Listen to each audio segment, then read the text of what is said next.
ইমাম গাযালী রাহমাতুল্লাহি আলাইহি ঘুমায়া পড়ছেন। এই ঘুমের ভিতরে স্বপ্নে দেখায় ইমাম গাযালী রাহমাতুল্লাহি আলাইহি আল্লাহ তাআলা স্বপ্ন দেখায়, ও ইমাম গাযালী জলদি কইরা চইলা যাও, আব্দুর রহমান নামে আমার একটিও বান্দা মারা গেছে, তার জানাজারটা দিয়া। এই স্বপ্নটা দেখার পর ইমাম গাযালী রাহমাতুল্লাহি আলাইহি ঘুম থেকে জাগ্রত হওয়ার পর চলে গেলেন সেই আব্দুর রহমানকে খোঁজার জন্য চলে গেলেন। অমুক এলাকার ভিতরে চলে গেছে, কিন্তু আব্দুর রহমানের বাড়ি এখনো খোঁজ পাইতেছে না। সবাইকে জিজ্ঞেস করে, ও ভাই একটু দাঁড়ান তো, আপনি কি আব্দুর রহমান নামের একজন কাঠুরিয়াকে চিনেন নাকি? তিনি অনেক গরিব মানুষ, তিনি ইন্তেকাল করছে, চিনেন নাকি? না না না, আমি তো চিনি না।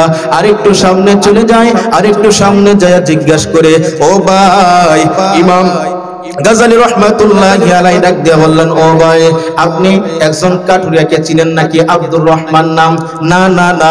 আরেকটু সামনের দিকে চলে গেলেন, আরেকটু সামনের দিকে চলে যাওয়ার পর আরেকজনকে জিজ্ঞাসা করলেন, এ ভাই আব্দুর রহমান নামে একজন কাঠুরিয়া, কাঠ কাটে গরিব মানুষ, ইন্তেকাল করছে, চিনেন নাকি?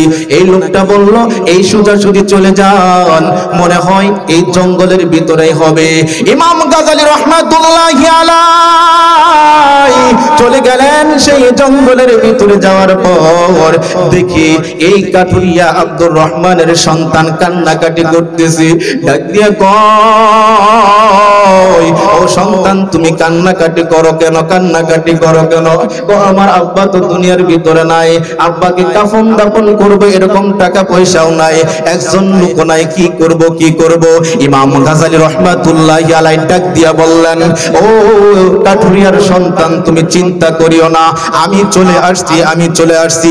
তোমার বাবার লাশটাকে আমি ধোয়াবো, আমি কাফন পরাইবো, এবং আমি তোমার বাবার কবর খনন কইরা মাটি দিয়া তারপর এখান থেকে যাব।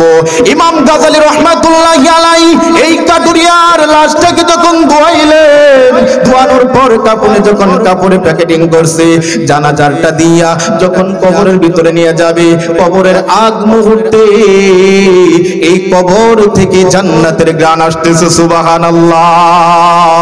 ইমাম গাযালী চিন্তা করে, কি ব্যাপার, এটা তো জান্নাতের গান, এই কবরের ভিতরে জান্নাতের গান কোথায় থেকে আসে? নিশ্চয়ই এই কাঠুরিয়া কোনো একটা আমল করছে, যেই আমলটা আমি ইমাম গাযালীর কাছেও নাই। ইমাম গাযালী রাহমাতুল্লাহি আলাইহি মাটি দেওয়া শেষ করলেন। শেষ করার পর কাঠুরিয়ার সন্তানকে জিজ্ঞাসা করলেন, ও কাঠুরিয়ার সন্তান, তোমার আব্বা কি আমল করছে যে আমল করার কারণে তোমার বাবার কবরের ভিতরে জান্নাতের ঘ্রাণ আসতেছে? তখন কাঠুরিয়ার সন্তান ডাক দিয়া বলল, ও হুজুর আমি তো জানি না, আপনি আমার আম্মা জানকে জিজ্ঞাসা করতে পারেন।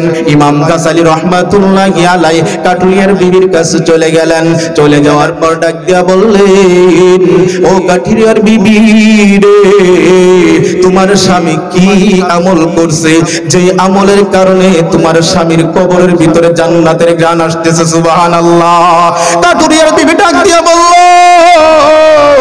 ও ইমাম সাহেব, ও হুজুর, ও আল্লাহর ওলি, এটা তো আমি জানি না।